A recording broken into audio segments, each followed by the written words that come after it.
저 오늘 이제 어떤 내용이냐면 보신 분도 있으시죠? 카톡에 제가 띄워드렸고 수요일날 보여드렸는데 외과 의사입니다.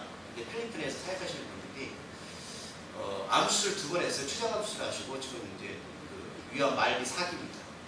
그런데도 필리핀의 오지를 돌아다니면서 이렇게 복음을 전하시고 사람들은 이렇게 살아가면서 나름대로 살아가죠. 근데 저희가 여러분들 저도 마찬가지지만 우리가 다 필리핀 갑시다라고 말씀드리는 게 아니고요. 이 영상을 보시면 저분이 또 항암치료 지금 14번째를 받고 있거든요. 한국에 가서 항암치료를 받고 또 다시 필리핀에 돌아와요. 그러니까 병원에서는 기로가 1년이라고 이렇게 판정을 했습니다. 아직도 생명에 계시는데 저분의 목숨이 내일 끝날지 모레 끝날지 몰라요. 근데 이 영상을 보시면 알죠. 저분이 그런 얘기거든요. 내가 지금 병상에 놓였음에도 불구하고 내가 필리핀 가서 한 명이라도 찾아가서 복음을 전해야 되는데 너무 안타깝다라는 거예요. 그러니까 어떤 분들은 생명에 집착하는 분들이 있는가 하면 저분은 자기 목숨을 별로 그렇게 중요하게 생각하지 않대요. 근데 저 아내도 똑같아요. 이 영상 보시면 알겠지만 필리핀 넘어가실 때 그냥 뭐 잘 가라는 식입니다. 가서 다시 못 보셨음에도 불구하고. 그리고 의사 정도 하면 그래도 보통은 살죠? 제 알기로는 그 일반 병원에서 그러니까 페이 월급 받는 의사 월급이 최소 1,000만 원을 알고 있습니다. 저 정도 경력이면 꽤 받겠죠. 근데 왜 저분이 저렇게 됐을까요? 우리가 보기엔 안타까운 마음이 들죠. 이 사람이 저렇게 살지? 편하게 살지? 그 영상이에요, 그분. 근데 저분이 언제 돌아갈지 모릅니다.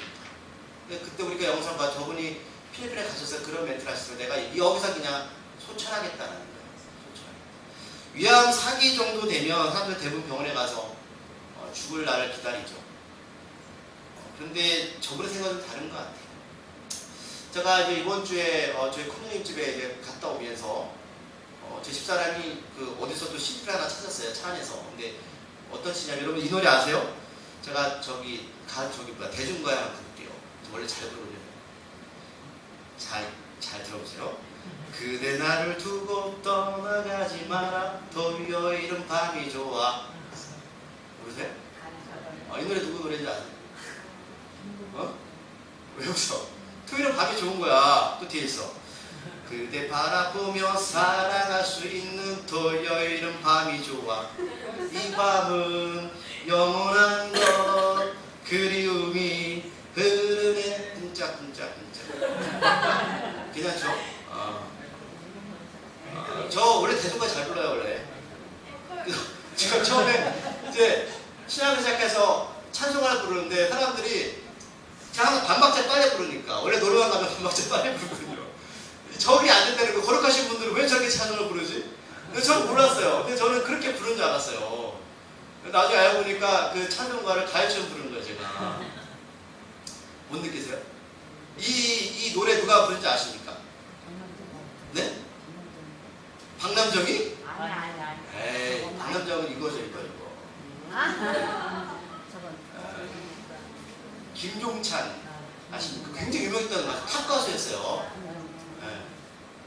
이 노래는 거의 10년 다녔는데 이분이 뭐 그 당시에 거의 돈을 쓸어 담았대요. 80년대 최고의 가수죠. 지금의 말하면 누굴까요? 여자 너희들 좋아하는 분 누구냐? 가수들. 뭐 엑소? 엑소 정도 되는 그런 유명한 분이 있습니다. 엑소 한번 갔어요? 어른들이 엑소가 누군지도 몰라요. 지금. 굉장히 유명한 가수. 이분이 지금 목사님 되셨거든요. 이거 놀라지 마세요. 목사님 꼭 가수 하다가 목사님 된 사람 많아요.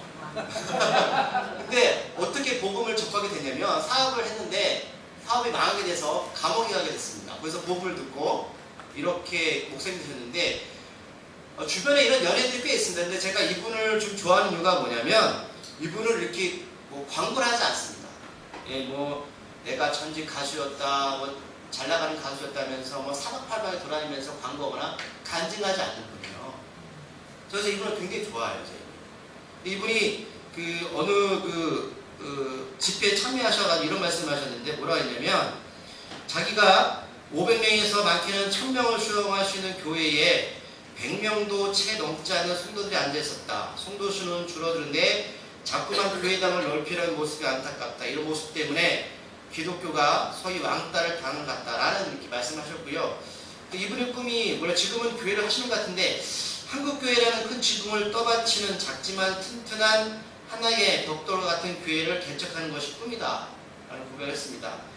이분이 한때는 벤츠를 타고 다녔고 100평이 넘는 아파트에 사셨던 분인데, 근데 지금은 어디 사시는지 아세요? 전세방에 살고 계십니다. 저랑 똑같아요.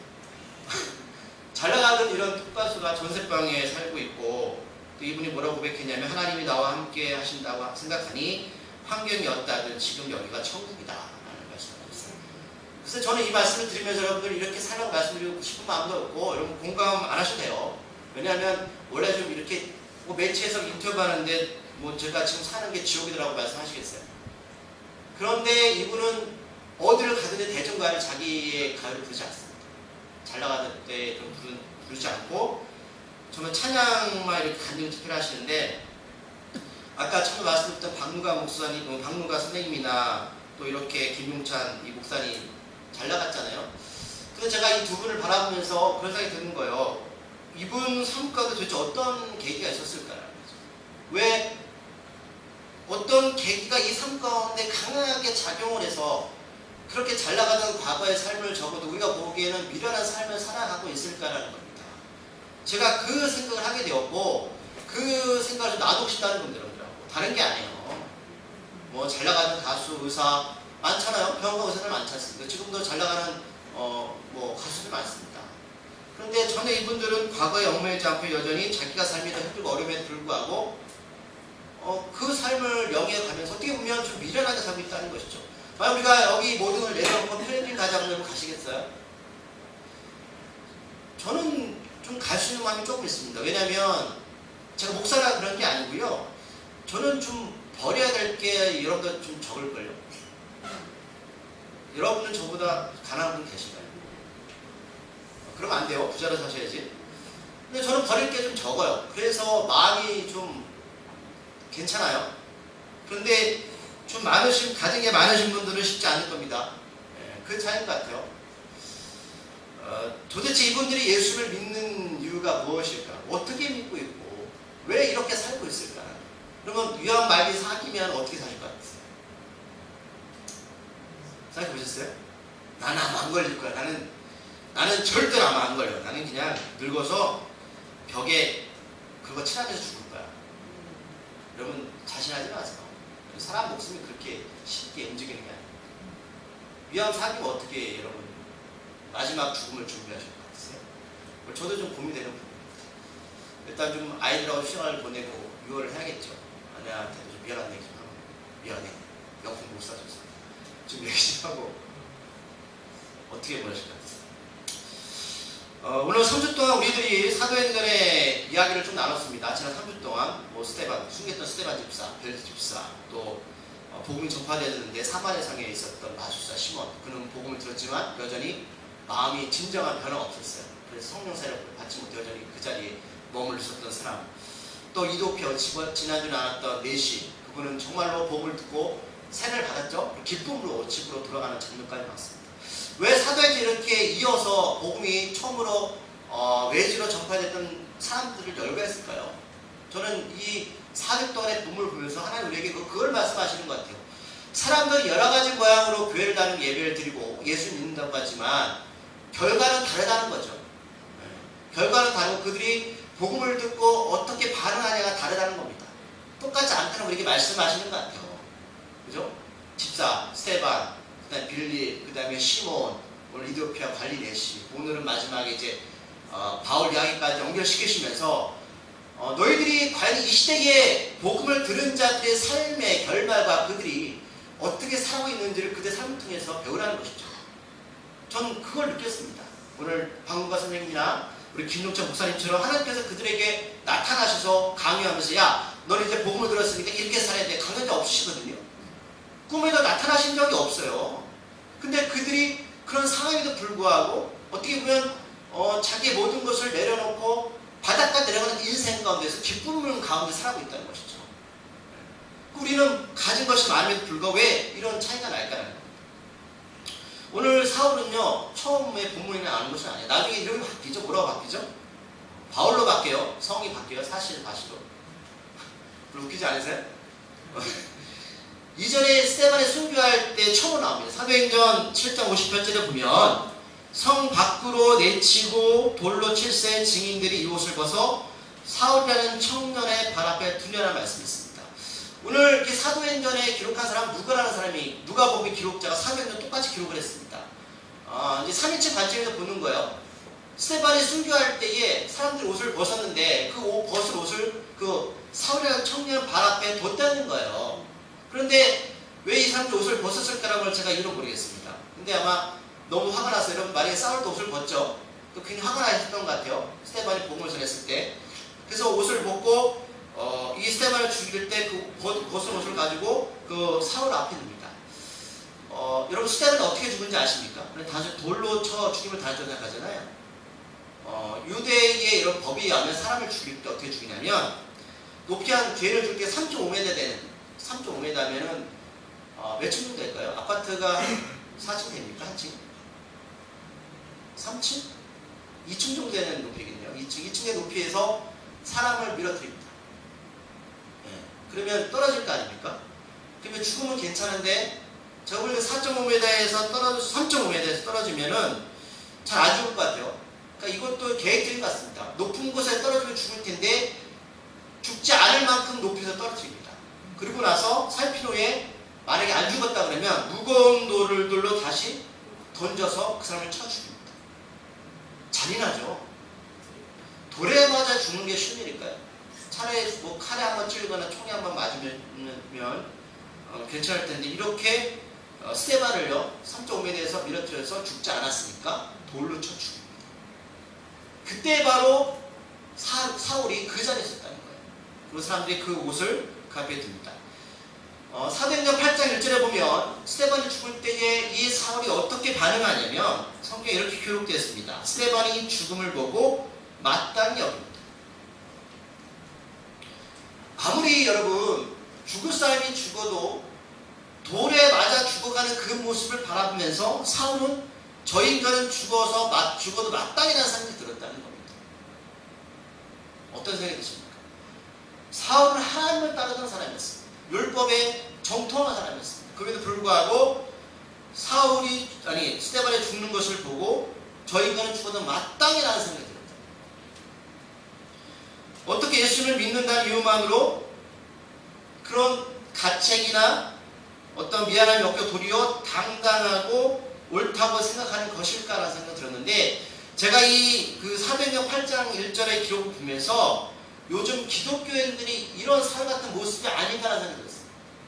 무슨 말씀이냐면 교회 밖에 있는 사람들 수없이 교회 안에 있는 사람들을 향해서 이렇게 바라보는 너희들 어떻게 그렇게 살 수 있냐? 예수 믿는 사람들이. 그러면서 우리들은 뭐라고 생각해요? 나는 문제가 없다. 나는 지금 신앙생활 잘하고 있다는 거야. 나 열심히 교회 다니고 문제 없다는 거야. 그런데 우리가 오늘 사울을 보면 잘못된 행동이죠. 이거예요.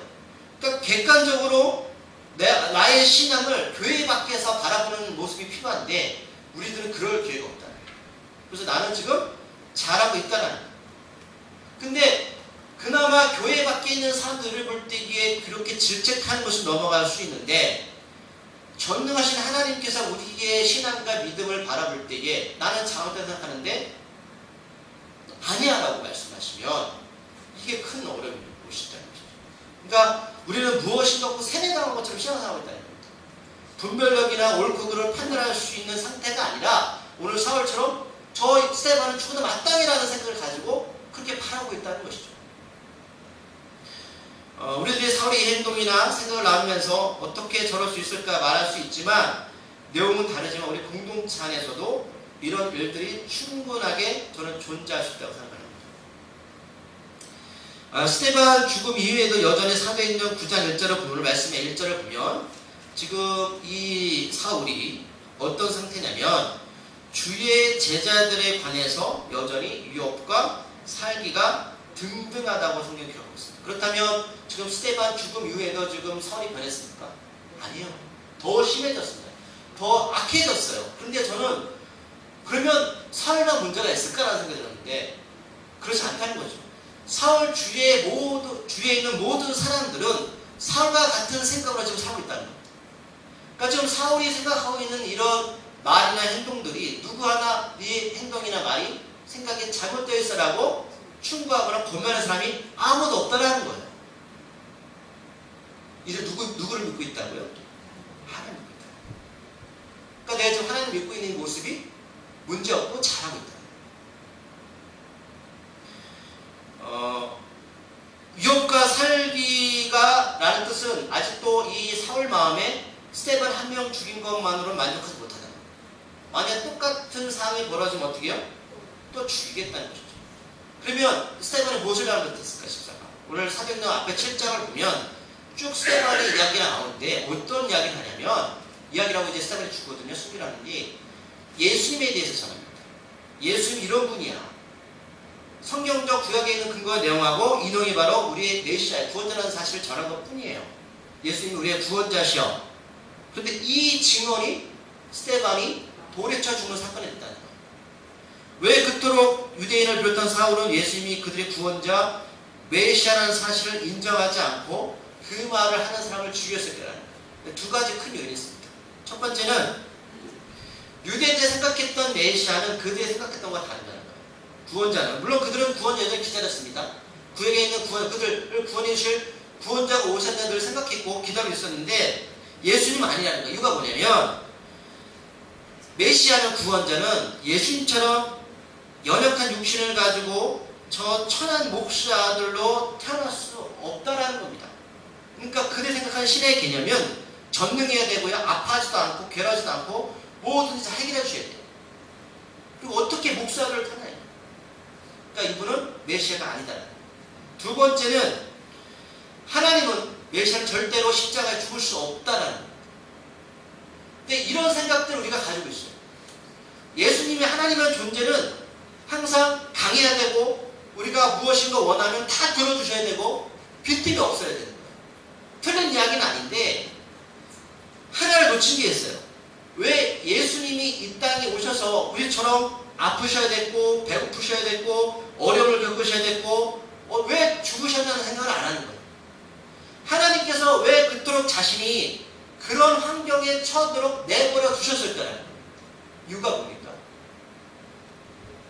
이유가 뭐예요? 결국 오늘 김용찬 목사님이나 박노하 선생님처럼 세상 가운데 어려운 가운데 들어가서 친히 몸으로 겪으시는 거예요. 이게 복음이라는 거예요. 신앙이라는 것은 여러분 내가 늘 제가 말씀드린 교회 안에서 그냥 우리가 예배 드리고 은혜 받다 이게 아니라 우리가 직접 예수님처럼 친히 낮아져서 저 필리핀의 그 복을 모르는 그 세상 가운데 들어가서 내가 같이 부닥치면서 그들한테 생명을 전해주는 게 바로 예수님의 역할이었다는 거예요. 이겁니다. 이거예요. 근데 유대인들은 그게 아니라는 거예요. 그러니까 우리가 큰 건물에서 웅장한 사운드를 갖다 놓고 뭐 음악을 틀고 그렇게 수백 명이 찬양을 부르면 물론 하나님 받으시겠죠. 하지만 더 중요한 건 너희들이 그 자리에서 나한테 영광을 돌리는 것도 좋지만 주님이 정말로 원하시는 거는 너희들이 흩어져서 그들 가운데 들어가서 내 생각과 내 마음을 전했으면 좋겠다는 거예요. 이게 정말 은혜 받은 사람이거든요. 근데 유대인들은 메시아는 그러면 안 된다는 거예요. 메시아는 뭐 고귀하고 영광만 받고 그래야 된다는 거예요. 그런데 하나님 생각은 다르신 거죠. 아니야, 내가 너희 자리로 들어가서 너희들이 겪는 아픔을 내가 같이 겪을 거야. 이게 복음입니다. 이게 예수 믿으세요? 거기서 끝나면 안 된다는 거죠. 근데 예수님께서 결국은 돌아왔던 가장 이제 그 판결이 어떤 판결문이냐면 하나님을 모욕했던 신성 모독죄입니다. 그러니까 예수님 자기 하나님이라고 고백을 했고 네가 어떻게 하나님 되냐는 거죠. 너 같은 인간, 너 같은 존재가 라는 거예요. 그러니까 세상을 바라보면 야, 너 같은 존재가 예수 믿어. 너 같은 존재가 무슨 뭐 기도해? 나봐. 예수님 없어도 잘 살고 있잖아. 이렇게 바라볼지 모르겠지만 하나님의 시선은 그게 아니라는 거예요. 하나님의 시선은 네가 가장 낮은 자리에서 그렇게 세상 사람들 볼 때는 어렵게 살고 있지만 그게 아름다울 수 있어 라는 거예요. 너를 통해서 많은 사람이 소망이 될 수 있어 라는 거예요. 내 몸에는 지금 암덩어리가 전신에 퍼져서 지금 내일 죽을지 모레 죽을지 모르는 안타까움이 있지만 오지를 다니면서 그 발걸음을 통해서 하나님은 역사하고 계시다. 그때 우리 박노 선생님 말씀하시잖아요. 내가 그들을 치료한 게 아니다. 하나님께서 치료하셨다. 하나님께서. 여기서 사울의 유업과 사기가 1절 후반절에 보면 등등하라고 하죠. 등등. 이게 어떤 뜻이냐면 여러분들 막 분노가 나고 화가 나면 씩씩거리잖아요. 그 뜻이에요. 씩씩거리는 거예요. 그러니까 유업과 사기가 막 씩씩거릴 정도의 이 사울의 모습입니다. 이게 하나님의 모습, 하나님을 믿는 모습입니까? 근데 이게 우리의 모습이라는 거예요. 씩씩거리고 사는 거예요. 씩씩거리고. 그렇죠. 우리가 정말 그렇잖아요. 교회 안에서는 저도 그렇지만 천사인 척하고 뭐 죄가 없는 척하지만 교회를 밖에서는 막 씩씩거리면서 막 이러고 살지 않습니까? 하나님이 지금 우리한테 정확하게 이걸 지금 펴놓고 계신 거예요. 너희들 그런 인생이야. 사울은 예루살렘의 대제사장에 가서 각 지역의 회당에 가서 공문을 받으려고 해요. 왜 공문을 받습니까? 그 예수님을 믿는 사람 남자나 여자나 다 잡아가지고 감옥에 가두겠다는 거예요. 대단하죠? 대단합니다. 누가 시켜서 일을 하는 것이 아니라 스스로 그는 하나님 편에 옳게 서서 일한다고 확신이 들었기 때문에 정말 열심히 하는 겁니다. 우리 교회 안에도 그런 분들 있어요. 저도 보면 하나님의 생각이 아니라 다 자기 생각입니다. 이걸 하나님 기뻐하실 거야. 좋아하실 거야. 난 잘하고 있어. 사울이 지금 그렇게 살고 있는 겁니다. 정말 열심히 하고 있어요. 예루살렘 우리가 앞에서 봤지만 아직 11제자의 주님의 제자들이 남아있어요. 그런데 이 예루살렘의 이 2주절의 말씀 가운데 사마리아 성에 복음의 능력이 나타나자 예루살렘에서 베드로 요한이 사마리아 성까지 뛰어내려옵니다. 그러니까 주님의 승천하기 전에 성령을 약속하신 것이 바로 예루살렘입니다. 그런데 예루살렘에서 아직도 대제사장, 악한 존재가 있다는 거죠. 거기서 공물을 받겠다는 겁니다. 그러니까 예루살렘은 성곽이 공정한 장소입니다. 제 말씀을 뭘 느꼈냐면 또 하나는 그렇구나. 교회라는 것이 우리가 보기에는 좋게만 생각하는데 예루살렘 같은 곳이구나. 주님의 제자들 남아있어서 그곳에서 복음의 능력을 확인하고 복음을 전파하는 곳인가 하면 또 어떤 곳에서 이렇게 예수 믿는 사람들을 잡으라고 공문을 보내고 이렇게 대제사장과 유대 지도자들이 아직도 있는 곳입니다. 교회가 그런 곳이다. 성과 공존한다는. 오늘 사울은 3절에 보면 어디를 향하고 있습니까? 다메섹으로 향하고 있다. 다메섹. 이 다메섹은 꽤 큰 도시였습니다. 그러니까 유대인들이 많이 살던 곳이었는데 어떻게 할 수 있냐면 AD, 그러니까 예수님이 이제 태어나신 66년에 네로 황제가 로마에 항제했습니다. 여러분 그 사건 다 잘 아실 거예요. 그 로마의 그 궁에 황궁이 불이 났습니다.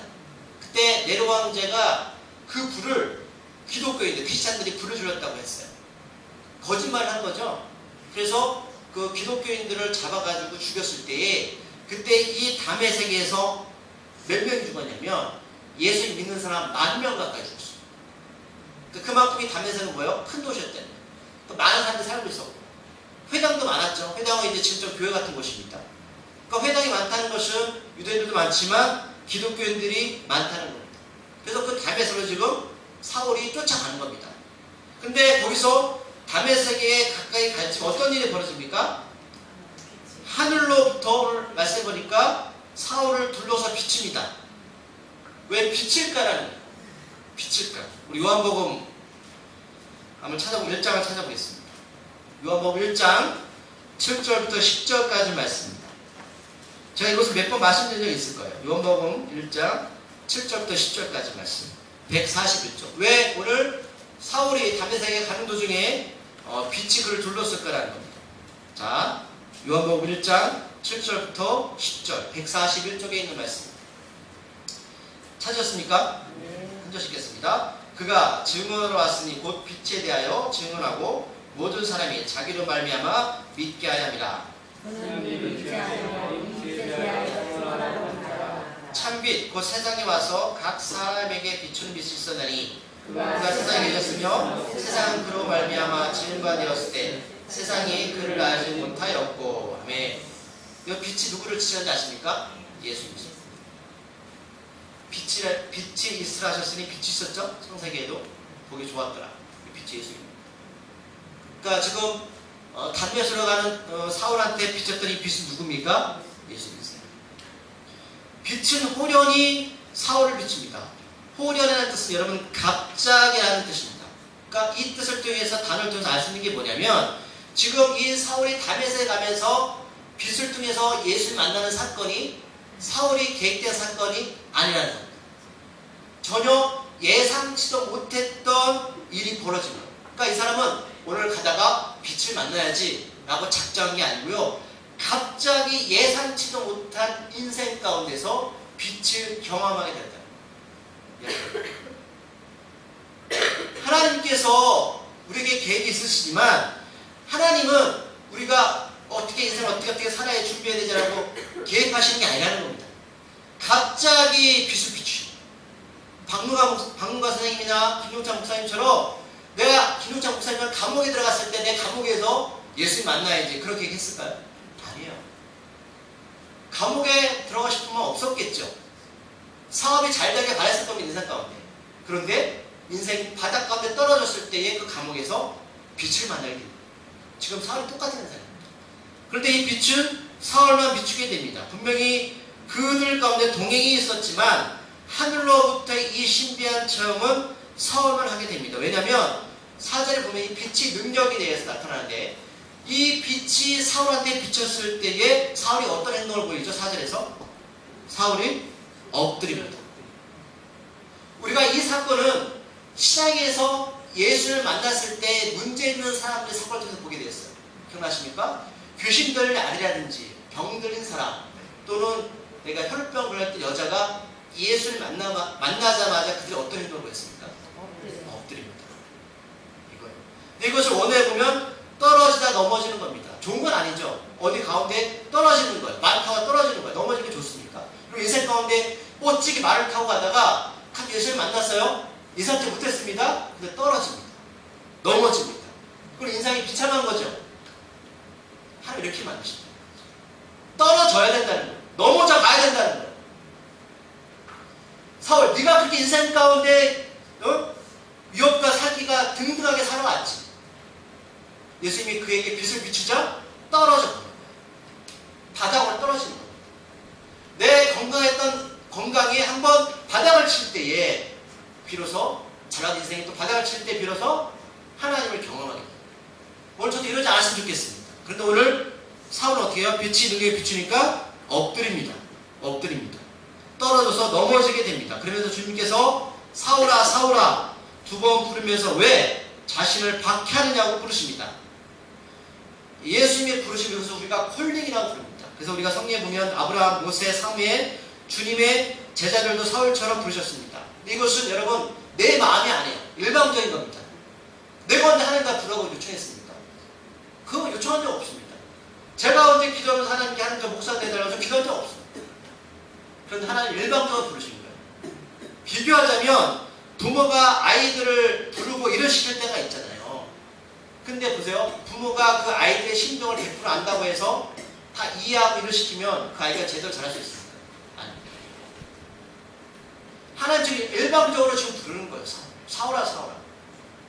그러기에 분명한 이유가 있습니다. 오늘 부르심의 이유가 사도행전 9장 16절의 말씀이 기록되었습니다. 왜 주님께서 부르실까요? 찾아볼까요? 사도행전 9장 16절 말씀입니다. 주님이 지금 사울을 부르신 이유입니다. 찾았습니까? 시작. 그가 내 이름을 위하여 얼마나 고난을 받아야 할 것을 내가 그에게 보리라 하시니. 아멘. 지금 예수님이 사울을 부르셨다고요? 야, 내가 너한테 이제 인생이 형통하게 될 거야. 문제 없어. 이렇게 부르셨습니까? 왜요? 왜입니까? 고난을 받으라. 근데 얼마나 고난을 받아야 할 것을 내가 그에게 보일 거다. 여기까지 보면 화가 나죠? 근데 앞에 어떤 구절이 있습니까? 내 이름을 위하여. 사울이 받아야 할 앞으로 고난은 예수님의 이름 때문에 받는 고난의 사실입니다. 그러니까 우리가 세상 가운데 살아가는 이유가 있거든요. 왜 오지로 갑니까? 누구 때문에요? 자기 영광을 위해서요? 예수 이름 때문에. 이거예요. 그렇다면 우리에게 스스로 질문을 던지셔야 돼요. 나는 예수님의 이름 때문에 영광을 위해서 살아가고 있는가? 그것 때문에 주님 우리를 부르셨는데 내가 그 길을 가고 있는가? 우리가 어떤 분들은 그 이유 때문에 살아가죠. 김용찬 목사님은 가수를 해도 지금보다 더 나은 여러운 삶을 살아갈 수 있습니다. 박누가 선생님도 한국에서 의사로 생활을 하면 가족과 떨어질 필요도 없고 나름대로 성공한 삶을 살아갈 수 있습니다. 어쩌면 한국에 계셨으면 위암이 걸리지 않을 수도 있습니다. 근데 필리핀이 얼굴 습해가지고요, 음식도 별로고 그게 쉽지가 않습니다. 근데 그분들이 왜 그 길을 갈까요? 예수님의 이름 때문에. 저분들이 저렇게 사는 것은 남들의 칭찬이나 명예를 위해서 사는 것이 아니고 우리들은 잘 압니다. 오직 예수님 이름 때문에 스스로를 고난을 선택한 겁니다. 사울은 주님의 음성에 도대체 자신을 부른 이가 누구냐고 5절에서 질문을 던지죠. 주님은 자신을 사울이 박해하는 예수라고 대답을 하십니다. 이 표현은 정확한 표현이 아니고요, 헬라 언어에 보면 에고에인이라는 뜻입니다. 이게 나는 나다라는 뜻이에요. 이 장면이 구약에 나오거든요. 어디서 나오는지 아십니까? 나는 나다. 스스로 있는 자이다. 기억나세요? 모세가 불붙은 가시떨기 나무에서 하나님 만났을 때 하나님이 사명을 주실 때 똑같은 얘기를 하셨어요. 에고에인. 모세가 질문 던지죠. 당신 누굽니까? 나는 스스로 믿는 자. 똑같이 말씀하시죠. 하나님께서 애굽에서 이스라엘 백성들을 구하실 때에 모세에게 하셨던 말씀입니다. 하나님 자세히 설명 안 하시죠? 도대체 무슨 뜻입니까? 근데 이것이 예수님이 이 땅에 오셔서 구체적으로 설명이 되어 있습니다. 자, 제가 7가지 말씀드릴 거예요. 자, 예수님을 표현하실 때 이렇게 표현하십니다. 에고에미를 나는 생명의 떡이다. 나는 세상의 빛이다. 나는 양의 문이다. 나는 선한 목자다. 나는 부활이요 생명이다. 나는 길이요 진리요 생명이다. 나는 참 포도나무다. 이게 바로 하나님께서 예수를 통해서 자신의 근거를 드러내십니다. 여러분, 주님께서 부활이셔야 합니다. 그분이 길과 진리와 생명이라고 말씀하셨습니다. 이게 에고에입니다. 나는 나다. 왜 내가 죽을 병에 걸리는데 주님 위해서 영광을 돌릴까요? 예수님이 부활하셨기 때문에 나도 부활합니다. 이것 때문입니다. 그리고 예수님께서 사울에게 직접 나타나신 이유는 자신이 사람들로부터 핍박을 받고 있기 때문이라고 성경 말씀하고 있죠. 근데 예수님 지금 승천하셨어요. 예수님 핍박받을 일이 없습니다. 이게 무슨 의미입니까? 예수님은 이 땅에서 자신이 자녀들이 겪는 그 고난과 고통이 자신의 고통이에요. 이 말 이해하십니까? 예수님은 하나님 우편에서 그냥 계신 게 아니에요. 지금 김일중 목사가 이 땅에서 눈물 흘리는 것을 예수님이 똑같이 겪고 계시다. 이거 어떻게 되는 거죠? 이거예요. 네가 내 이름 때문에 이 땅에서 내일 죽을 목숨을 가지고 오집을 향하는 그 발걸음 가운데 힘들지만 네가 겪는 고통 나도 겪고 있어. 이 말씀이신 거죠. 이건 있잖아요, 여러분. 정말 깊은 신앙을 들어갔을 때 경험되는 거지 말로 표현하시는 거예요. 우리들은 내가 겪는 이 고난이 나만의 아픔이라고 생각하지만 주님은 그 고통을 자신이 겪는 것처럼 지금 함께 겪고 있다는 것입니다. 저는 하나님께서 자신의 아들을 이 땅에 보내신 이유가 여기에 있다고 믿습니다. 그저 높은 자리에서 먼 자리에서 내가 너의 아픔 알아 라고 말하는 것이 아니라 내가 너의 자리까지 가서 너의 고통을 같이 느끼는 거예요. 그래서 예수께서 이 땅에 오셔서 울기도 하셨고 아프기도 하셨고 배고프기도 하셨고 좌절도 하셨고 때로는 기뻐하기도 하셨습니다. 그러니까 우리들 숨쉬는 모든 고통들을, 기쁨과 슬픔을 주님도 같이 2000년 전에 경험하셨고 지금 동일하게 경험하십니다. 그러니까 나 지금 살면서 그러잖아요. 내 인생만 내가 힘들어 어려워 말씀하시죠. 정말 그럴까요? 자신의 겪고 있는 자신의 삶의 무게 때문에 고통을 겪지 않고 예수님의 이름 때문에 고통을 겪고 있는 분들 계시다. 그래서 우리가 기도할 수 있고 그래서 주님을 의지할 수 있습니다. 주님은 사울에게 일어나서 시내로 가라고 명령하십니다. 앞으로 어떤 삶을 살아야 할지 알려줄 자가 있다고 6절에서 기록하고 있습니다. 그럼 왜 주님은 지금 이 자리에서 바로 사울한테 사명을 말씀하시지 않고 왜 조금 위에 말씀하실까? 오늘 제목과 똑같습니다. 자, 그는 보지도 못하고 말도 못하고 서 있기만 합니다. 사울이 미친 사람 같았을 것입니다. 도대체 저 사람이 누구하고 이야기를 하고 있는 걸까? 주위에 있는 사람. 하나님과 우리들의 관계는 은밀하고 개인적인 겁니다. 주변에 있는 사람은 지금 사울이 경험한 것을 경험하지 못하고 있습니다. 그렇죠? 그럼 이렇게 사울이 예수를 만났을 때에 그에게 어떤 변화가 일어났을까? 8절에 보면 땅에서 일어났지만 아무것도 보지 못하고 사람들의 손에 이끌려 다메섹으로 끌려 들어갑니다. 바보가 됐습니다.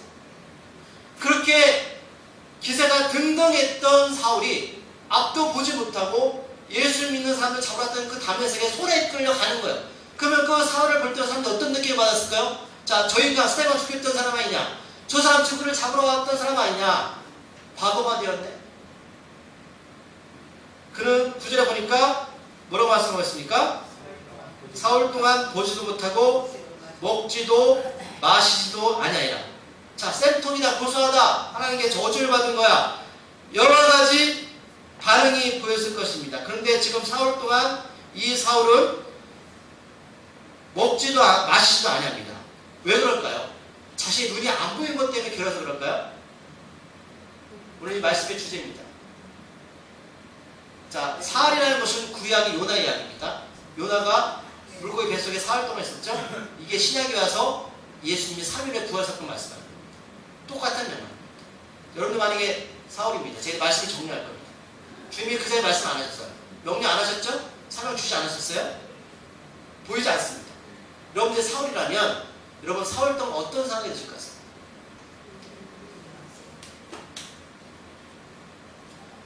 별생각 다 들었죠.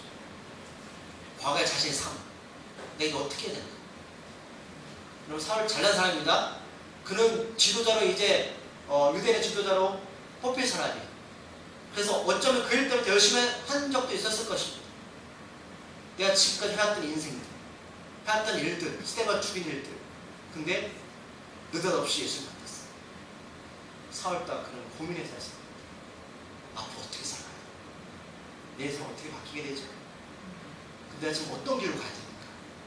여러분 지금까지 그런 고민한 적 있으십니까? 하시오. 하나님 그 시간을 주신 겁니다. 하나님은 사울한테 야, 너 나의 길 와 이렇게 말씀하신 게 아니에요. 그에게 결정할 수 있는 시간을 사흘을 주신 겁니다. 사흘 동안에 사울이 난 그래도 이 길로 갈 거야 할 수도 있어요. 그렇죠? 하나님 개입하시는 게 아니에요. 결정. 사울한테 맡기신 거예요. 그러면 사울이 어떻게 결정을 했는지 오늘 사도행전 9장 17절 20절 말씀이 이제 마지막입니다. 사도행전 9장 17절부터 20절까지 말씀. 자, 사울이 사흘 동안의 시간을 앞도 안 보이고 물도 마시지 않고 금식한 거예요. 먹지도 않으면서 내린 결정입니다. 저는 이 결정이 잘했는지 못했는지 모르겠어요. 근데 결과적으로는 여러분 이 결정 때문에 사울은 어떤 인생을 살았어요? 세상적으로는 실패한 인생을 살았습니다.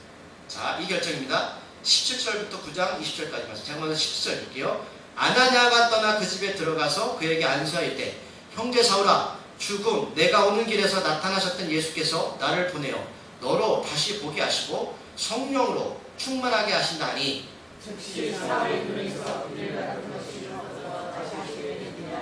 일어나 세례를 받고. 자, 여기도 세례 받았죠? 19절 음식을 먹음에 강건하여지라.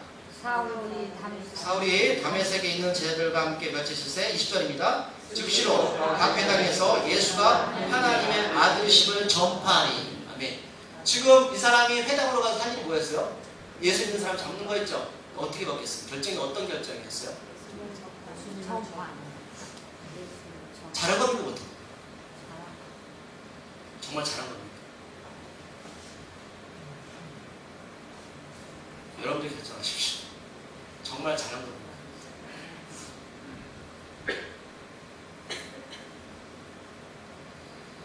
아니라는 사람에게 안수받고 예수 믿고 구원받아 성령 충만하여 예수를 믿는 사람들을 잡아서 오래 가두려 했던 그 다메섹의 회당에서 사울은 사흘 동안의 결정으로 예수를 전파하는 사람이 되었습니다. 이게 가능한 일일까?